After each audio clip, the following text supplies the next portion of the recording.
First, and without further ado, I'd like to introduce our platinum members, who are Cook Walden Davis Funeral Home, City of Georgetown, Georgetown Behavioral Health Institute, Lorem Technologies Incorporated, Radiation Detection Company, and St. David's Georgetown Hospital, and the Wesleyan. And for our sponsor today, we have the Magic Hotline with Kent. And if you are his friend on Facebook, you will have seen some just amazing pictures of Kent coming up through the ages as a magician. So I'll turn it over to you, Kent. Thank you. Good morning. Most of you know I'm a magician, but some of you may not realize that I'm also a juggler. If you follow me on Facebook, you know that by now. And what's even more important is that I'm actually a certified juggling teacher. So if you ever wished you knew how to juggle, well, I've got an important announcement for you. On this video,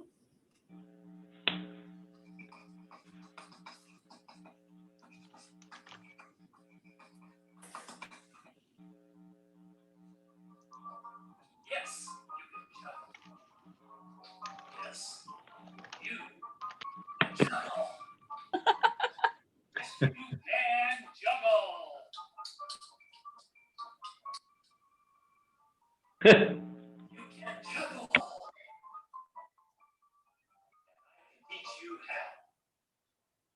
But why would you want to learn how to juggle? Well, to build hand-eye coordination, of course. Self-confidence, yes. But what if you work at a computer all day long, your shoulders are all hunched up, and they get so sore? Well, you can learn what many high-tech people have learned. You ever go into the office of someone in a high-tech company and they've got juggling balls on the desk? Well, that's because they've learned that juggling actually exercises those same muscles that hunched over a computer makes so difficult and makes so painful sometimes. Plus, if you're taking a juggling break in your office, somebody walks by, they stop, they smile, they laugh. They're not laughing at you, they're laughing with you. Maybe they wish they could juggle. Well, they could if they learn how. The reason we don't learn how to juggle is because it's something scary, it's something different. It's out of our comfort zone. But I can put it into your comfort zone really quickly. Would you be surprised to learn that elementary school children have been taught to juggle, not to improve their self-confidence, although it does, not to improve their hand-eye coordination, although it does, but to improve their reading skills, to improve their handwriting. Yes, because juggling improves your tracking skills, an essential element to both handwriting and reading. And juggling exercises both sides of your brain. And the best brain-based research indicates that using both sides of your brain, crossing the midline, is a particularly useful exercise to get the most out of your brain. So there are lots of reasons to learn how to juggle. Maybe just so you can do something that other people can't do. Maybe so you can do something that you thought you couldn't do.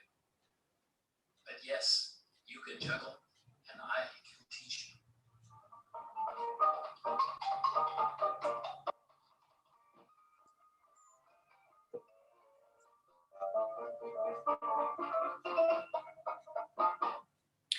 This is going to be so much fun. And it's Saturday, April 17th, 10 to noon. You're going to change your life in a 2-hour workshop, and there's a money-back guarantee. I guarantee that if you participate and practice, you will learn how to juggle. Oh gosh, it is so much fun. And early bird pricing continues till the end of this month. But wait, there's more. Since you're a member of the Georgetown Chamber of Commerce, you can use the coupon code CHAMBER, CHAMBER, and that gives you an additional 20%, which makes this one of the best investments you'll ever make. Ann Miller was the first person to sign up for this workshop. Do you know who the second person was? Jim Johnson. Do you want to be the only member of the Georgetown Chamber of Commerce that doesn't know how to juggle? Write it down, magichotline.com. You can register at magichotline.com. Do it in the next week or so before the early bird pricing ends up. Use the coupon code CHAMBER, and I will see you there.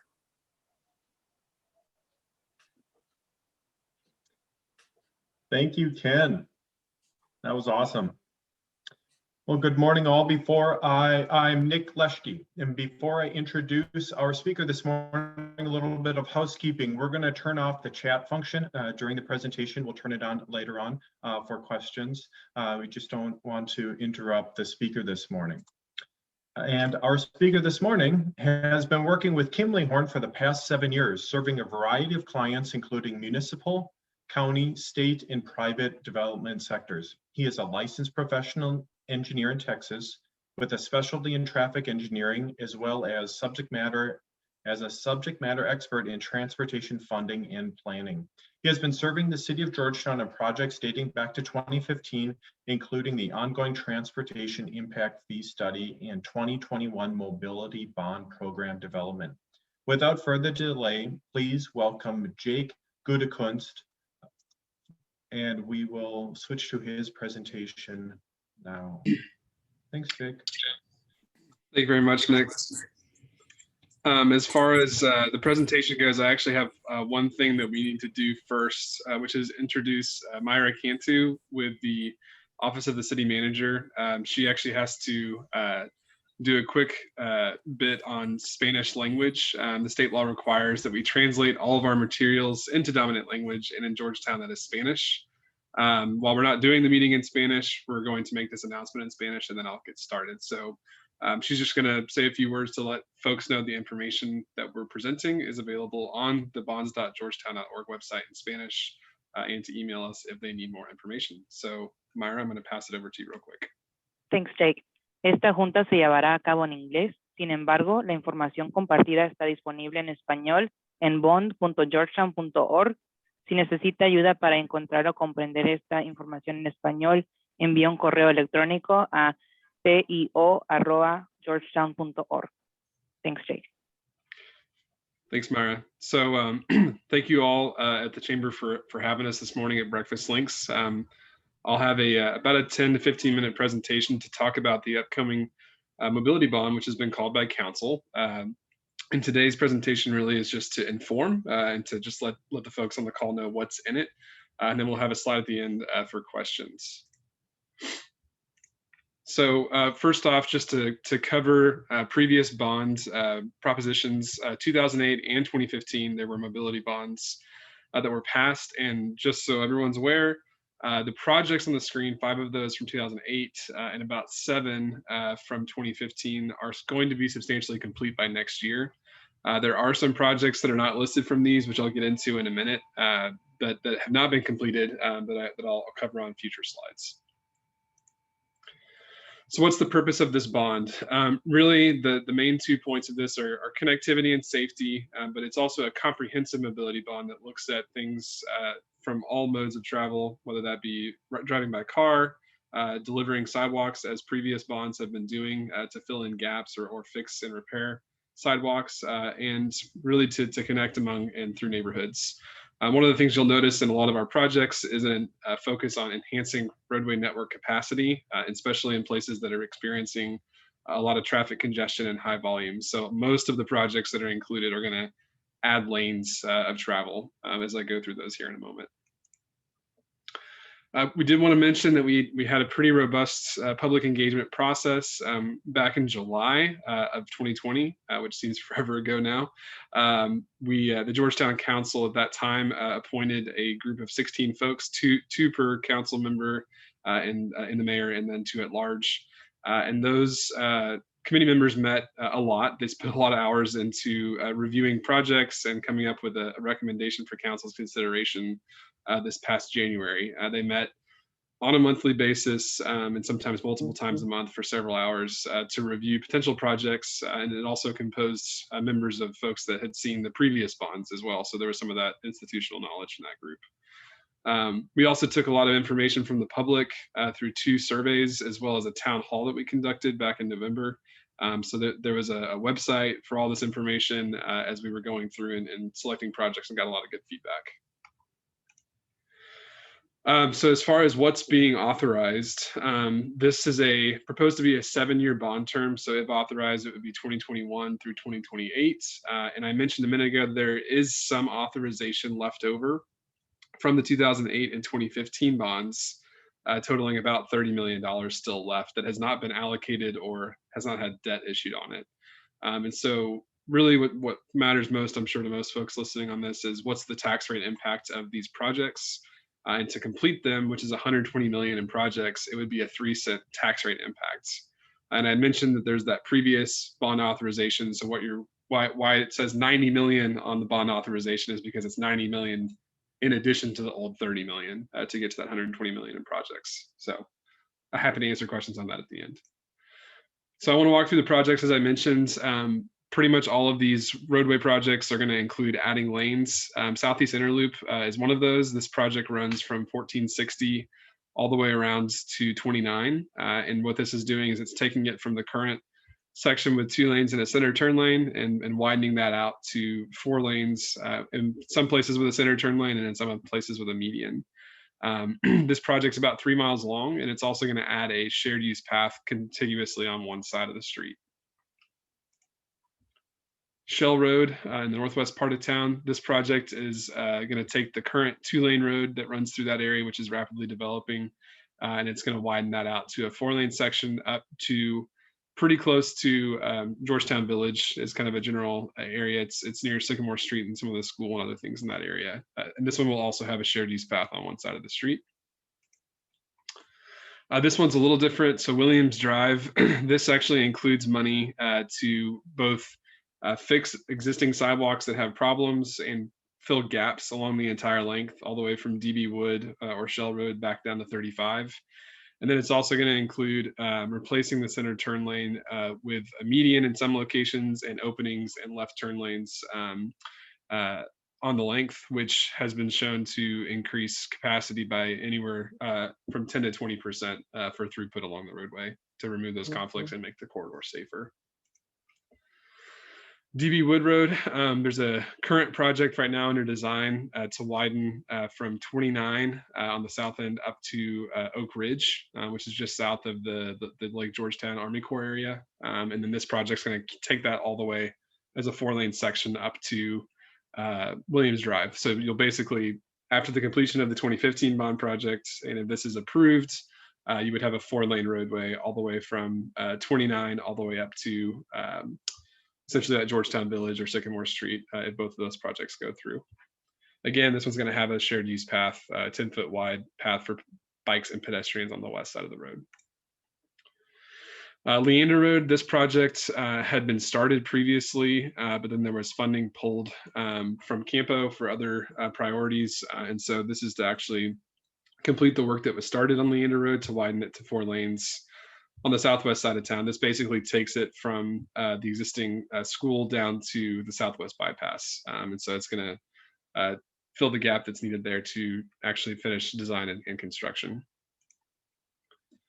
Austin Avenue Bridges, this one was discussed a good bit back in February at council. What this does include is 2 things. It's rehabilitating the existing bridge on Austin Avenue. In the past couple of years, there had been some noticeable cracking and actually some failures and some things dropping from underneath the bridge. So through inspections, it was determined that a rehab needed to be done. And so that's included in this, as well as a repurposing of the space on the bridge to make the lanes wider and move bikes and pedestrians off to the side onto their own bridge. So there'd be a separate pedestrian and bicycle bridge on the side.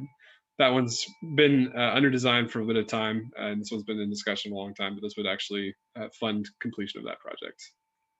Oops. Rockride Lane is another project in the southeast part of town. It's currently a 2-lane kind of rural road section. This would widen it out to include a center turn lane and shoulders for bikes, as well as sidewalks down by the school out there.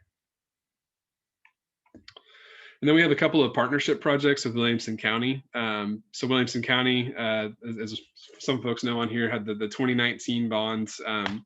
These would be a partnership between the city of Georgetown and Williamson County for the portions of these projects that are in the city limits and not in the ETJ of the county. This first project has a lot of different names, but basically it's extending Sam Houston Avenue to the east, formerly known as Southeast Arterial 1, and also known in the Wilco bond as Wilco Corridor C. But what this is going to do is it's going to just have a 2-lane new connection out to 29 on the east side of town and cross over 130. This project is another partnership with Williamson County, Westinghouse Road. This is going to take the narrow 2-lane section, basically widen it out to have wider shoulders, and then remove some of those 90-degree turns, those really tight turns that are down on the south side of the city, to put that out there. And so this one's, again, a partnership between the city and the county. And then lastly, this is something similar that was done back in the 2015 bond, but this is a allocation or a pool of funding to continue to fund sidewalk projects, bicycle projects from the recently adopted bicycle master plan, things like traffic lights and turn lanes at intersections, as well as something called transportation technology, which is helping to do things like time lights together so you hit multiple greens as you go along a corridor. So there's about 10 million for that in this bond proposal, which would help fund several projects over the next 7 years. So as far as the election goes, early voting is starting soon. We're just about a month away from that, starting April 19th. And then the actual election date is on May 1st, on Saturday. As mentioned, the proposition is for 90 million in authorizations, but 120 million in projects. And to kind of give a simple breakdown there, about 2 cents of the 3-cent tax increase would go towards the projects in the 2021 bond, and the other 1 cent would go towards the related projects for the 2008 and 2015 bonds that are also represented in this list. And then just as a general rule of thumb, what is the tax bill impact of that 3 cents? It's about $30 per 100,000 in taxable property value. So with that, we'll stop and take questions from the group. And then we also have Wesley Wright on from the city of Georgetown, and his contact info is on the screen if you'd like to follow up with questions.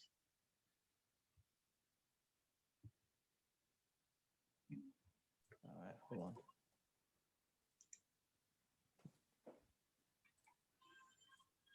Jake, this is Jim. we'll allow participants to chat now into the system to ask questions. I'll ask Wesley to start his camera so we can add him to the conversation.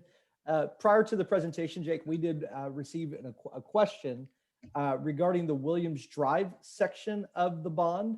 As you know, multiple businesses are located along the Williams Drive corridor, and with the planned construction to include a middle median, there have been some concerns or just questions regarding the locations of those medians and businesses, let's say traveling west, losing a left turn into their establishment.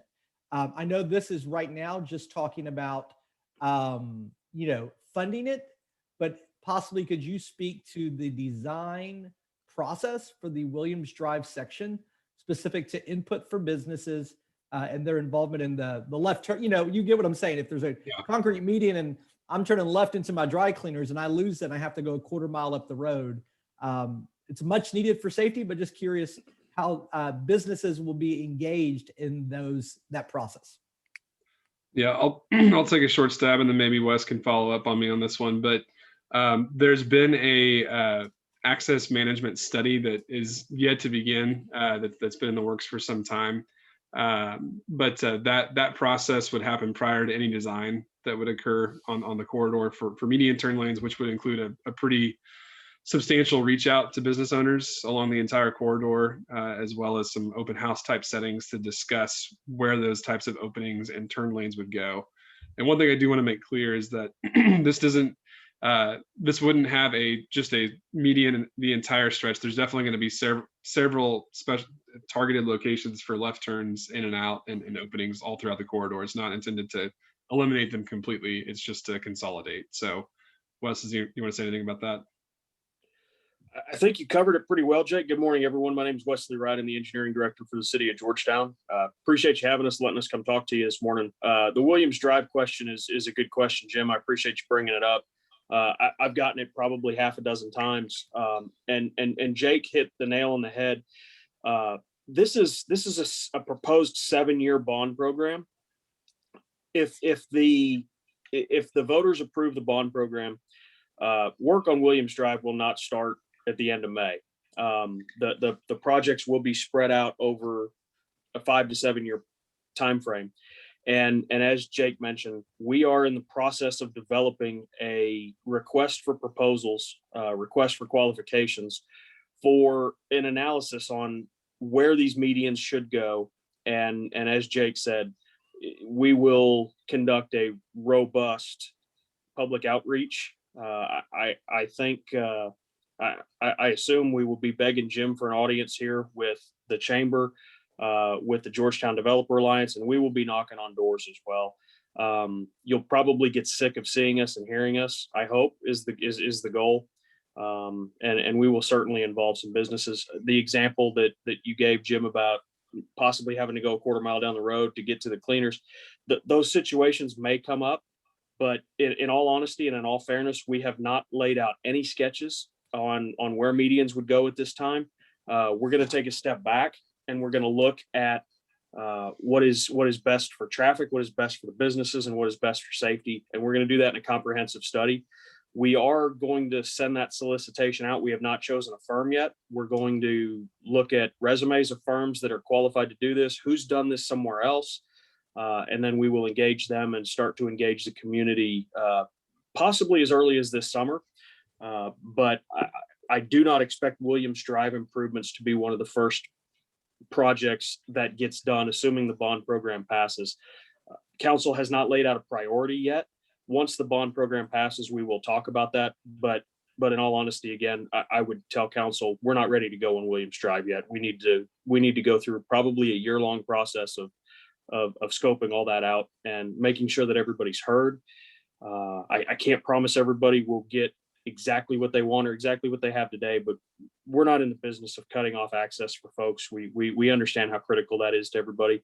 And I can't promise everybody will like the locations of the median, but I promise everybody will have an opportunity to speak on it. Wonderful. Thanks, Wesley. Yes, Questions sir. that come through the chat. Dan Franz asked, which one of the, you mentioned some of the projects mentioned previous or ongoing design, which one of the projects on the bond are strictly for construction funding only? Good question. Yeah. So none of the projects that are on the list are fully completed on design.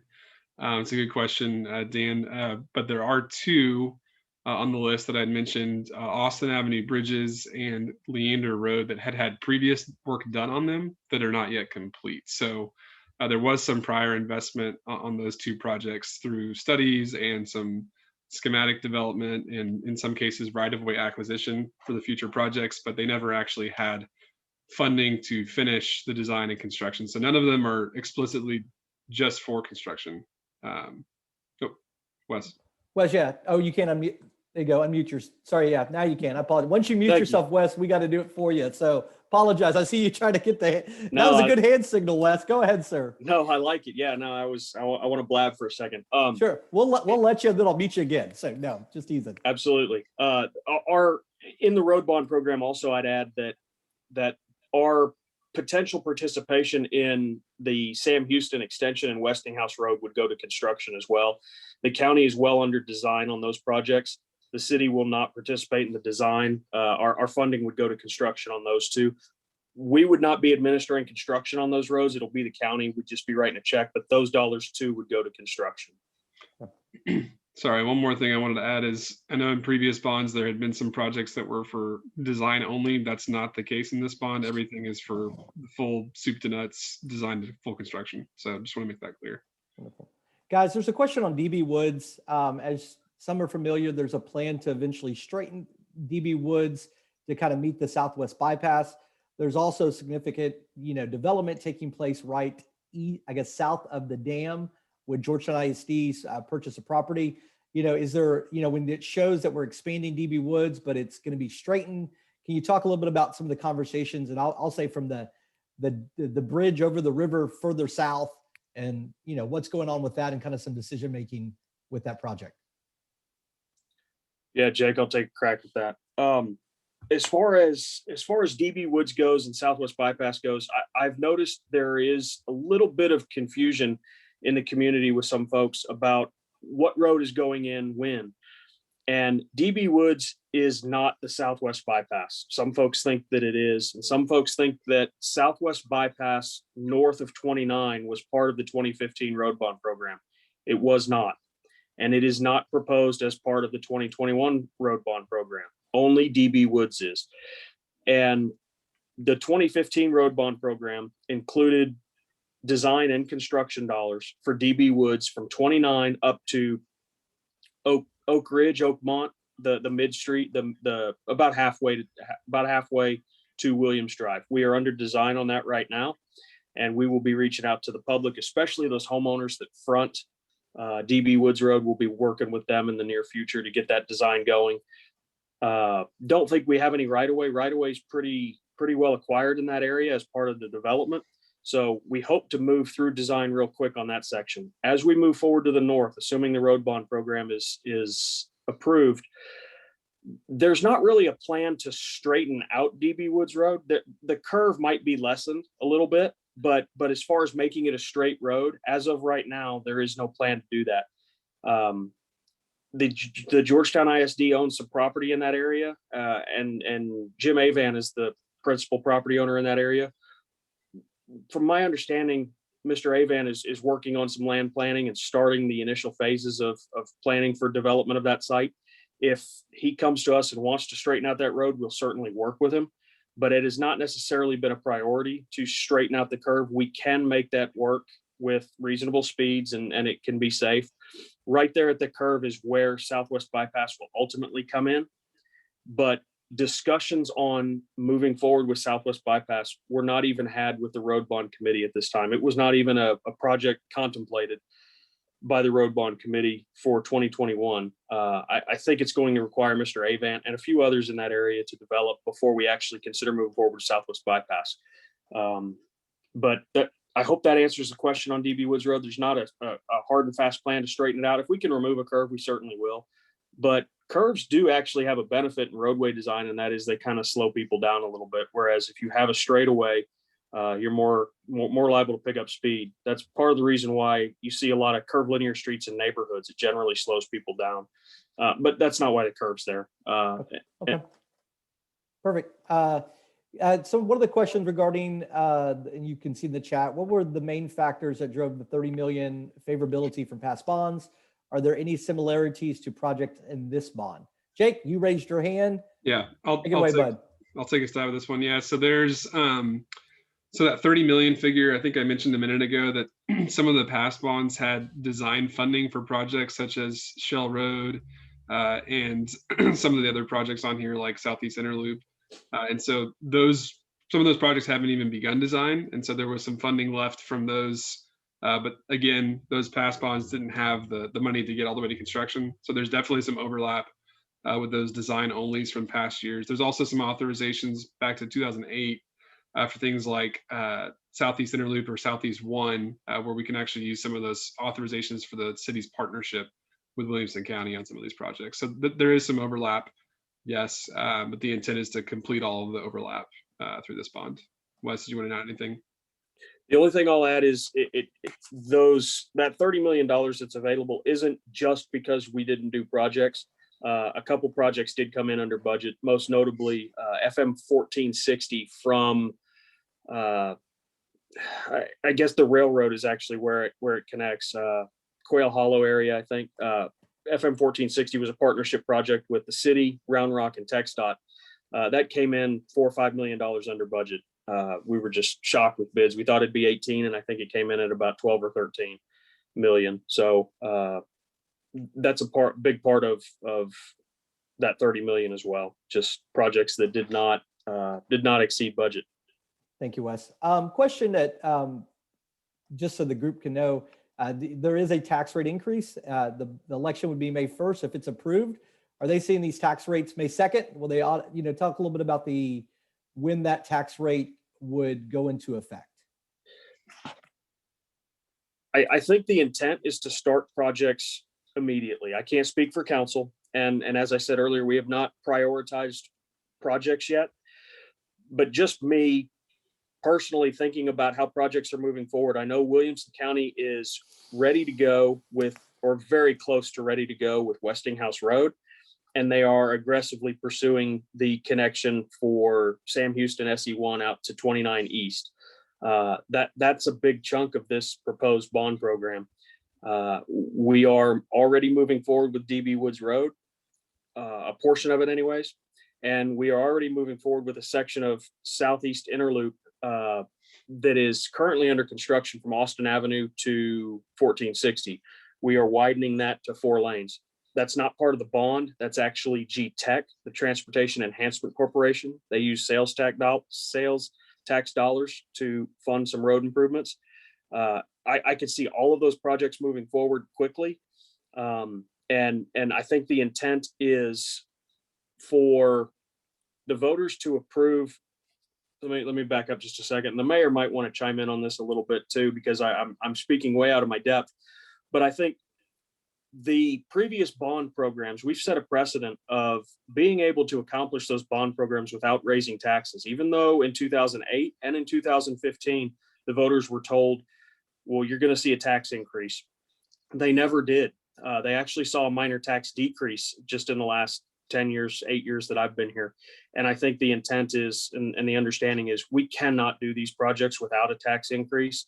So if the voters approve it, I think the intent of council is to implement that with the next following year, not May 2nd, but certainly with the next budget. I see the mayor's got his hand raised. I'll be quiet now. Mayor Schrader. Hey, yeah, just Wes nailed it. We want people to be very aware that there is a potential tax increase associated with the bond. And while I don't have a vote on council, I think that council will likely institute that tax increase, shortly after the bond passes, if it passes, just so that the voters know the true cost of doing this work.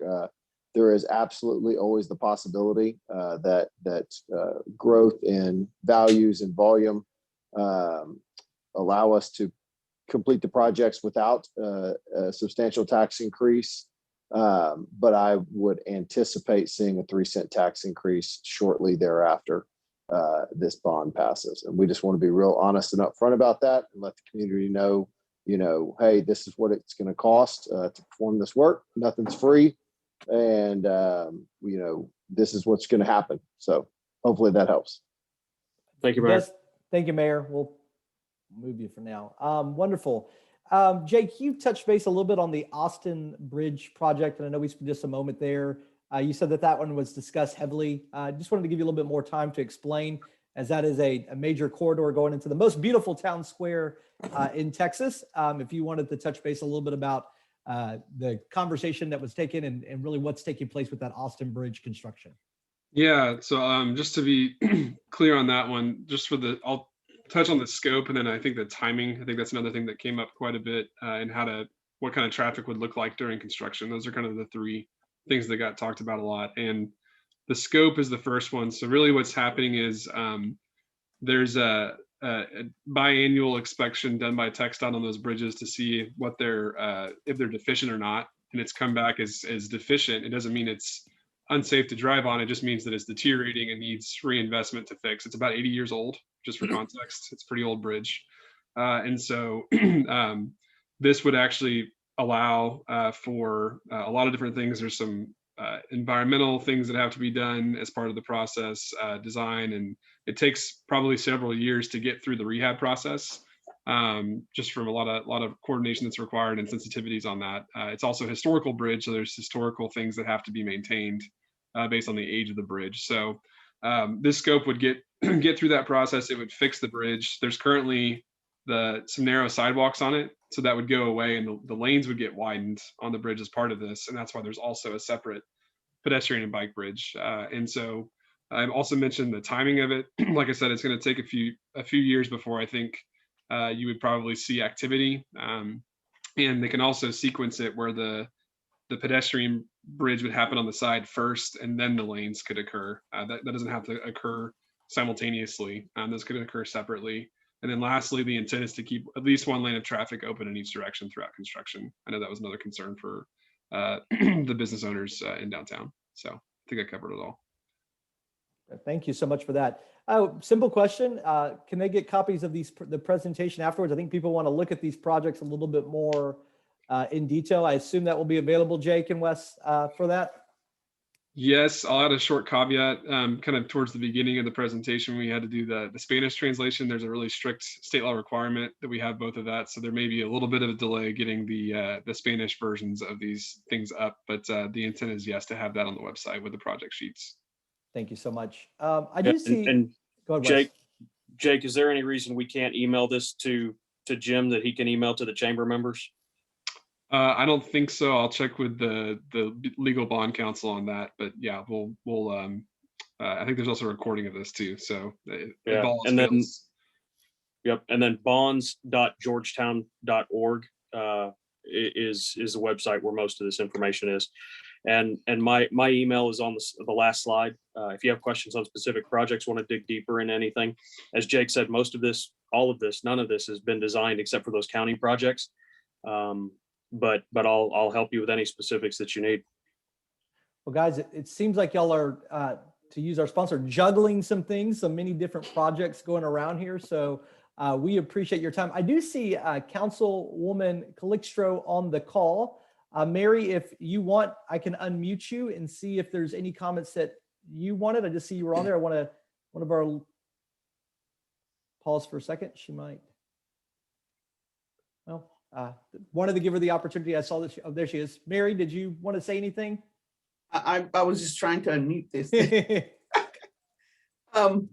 No, I am grateful for Jake and Wesley and all the work that they've done. I know that on council, we all had the opportunity to give a, I guess, an okay, or, to discuss the whole project. And also after, I want our citizens to know that there were talks, discussions with a committee member. Each person had a representative for their district. And I'm comfortable that a lot of discussion happened. That it was very, what I say, a lot of intelligent people in the room to get this work done. And I'm happy that we are working with the county because I drove some of those roads with those 90-degree curves. So I'm hoping that the citizens will find favor with this, and we can get through Georgetown out to work and back home quickly. And that's again, thank you. Thank you, Councilwoman. I just saw you on the call. Didn't want to give you the opportunity to say anything if you need. We appreciate you jumping on with us and being a part of this process today. Remove Mary, Jake, Wes. I don't see any other questions in the group. I'm gonna turn it back over to Nick and Anthony. Gentlemen, thank you so much for doing this presentation and providing people information on the May 1st mobility bond here in Georgetown. Gentlemen, have a wonderful day. Let me get it. Same to you. Thanks for having us. Thank you. There. And we gotta. Oh, let's get. I guess I got to ask them to unmute so they can actually talk. So you don't have. Oh, you're muted now, Jim. Thank you. Wonderful presentation. Voting is May 1st. Get out and vote and exercise your democratic right to get out there and have your vote counted. How many people? We have 38 people on the call. Jim, you think we have enough time to go around and do a short introduction? I 100% believe that. Allison will probably take it over from here to call on some people. Everybody, you'll get just the time to introduce yourself. Nick and Anthony, before we go any further, I do want to take a quick moment and talk about the mobility bond from the chamber's perspective.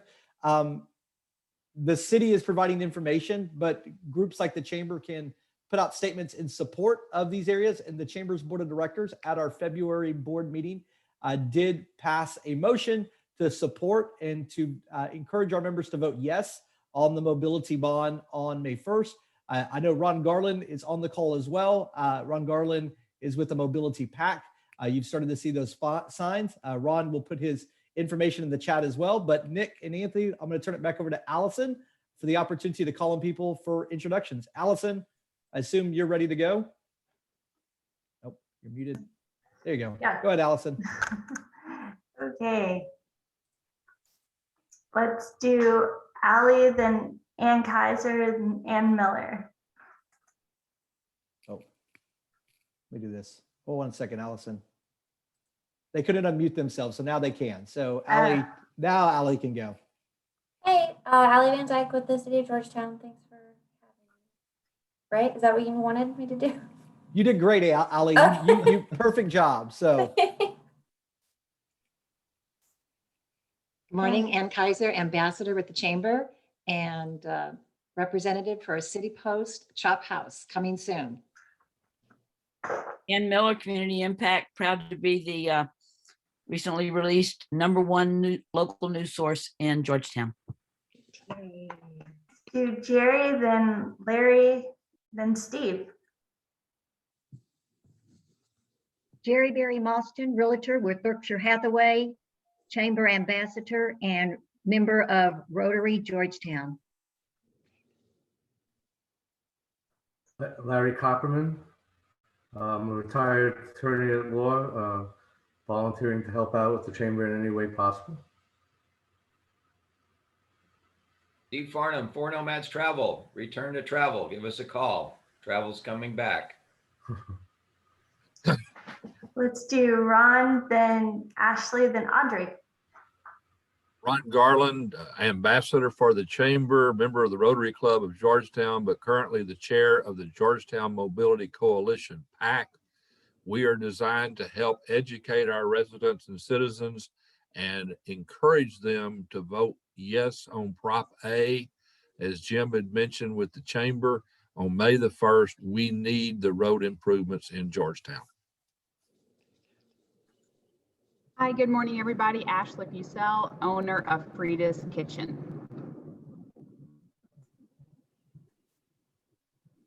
Audrey? Sorry, Audrey Anderson, Syntex Mini Golf, outdoor entertainment for spring break. Y'all come see us. Let's do Ben, then Beth Ann. Ben Lake with Open Road IT Network Services and Computer Repair. I am Beth Ann Warwick with Austin Community College Veterans Outreach. And Eric and Fernanda. I'm Eric Ratzman with Half Associates, engineers, design firm here in Williamson County. Fernanda Figueroa with Community Impact. Do George, then Jeff.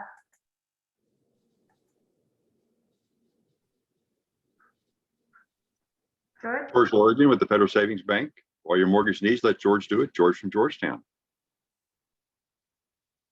Good morning. I'm Jeff Sigismund. I'm also on the ballot May 1st for Georgetown ISD Board of Trustees, place 7. Thank you. How about Larry and then Wade?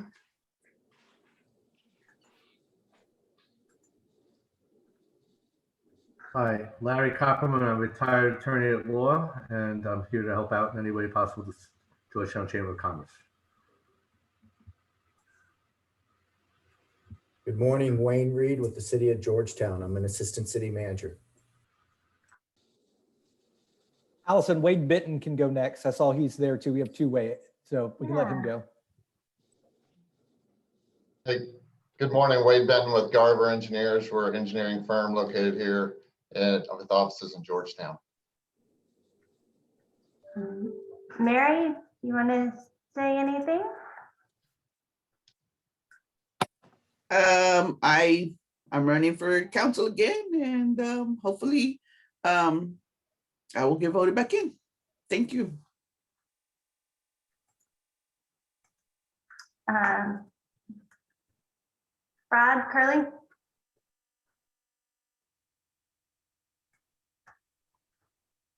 No.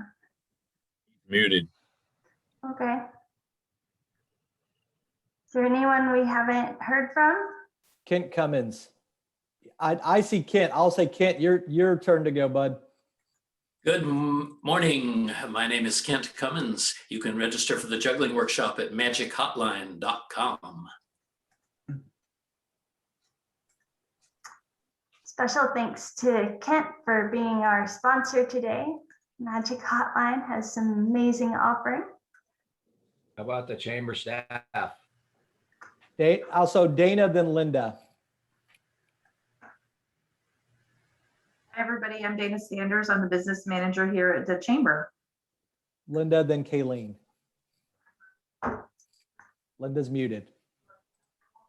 Try again, Linda. There you are, Linda. It's okay. Linda Aldridge, information specialist, and glad to see all of y'all. Good morning, I'm Kayleen Sullen, event and engagement coordinator. Allison, you want to go last from staff? Sure. I'm Allison Mickey. I'm the director of programs. It's good to see you all. Jim, do you have anything you want to share? No, I'm just going to say, guys, vote yes on the mobility bond May 1st. The Chamber's Board of Directors looked at multiple infrastructure projects and how this will benefit our business community. And we believe that this is a great bond package. We encourage our members to vote yes on May 1st. So Ron Garland, as he did, he put the Georgetown Mobility Coalition in the website for more information on the Political Action Committee. You can get that on there. The Chamber will hold a candidate forum on next Thursday, March 25th. The opportunity to learn about the candidates running for Georgetown Independent School District, as well as those running for the 2 city council races, will all be present. And it'll be a great opportunity for you to learn about those, as well as the potential to ask your own questions, as well as potential more information on the bond. But vote yes, vote often, May 1st. Nick and Anthony, the floor is yours to close this out today. Do you want to take a chance to acknowledge ambassadors this morning? Does everyone want to give a good wave? Ambassadors? You are integral to the chamber. Thank you for all of your service. Otherwise, thank you for everyone for your presentation. Thank you for joining, and you all have a great day.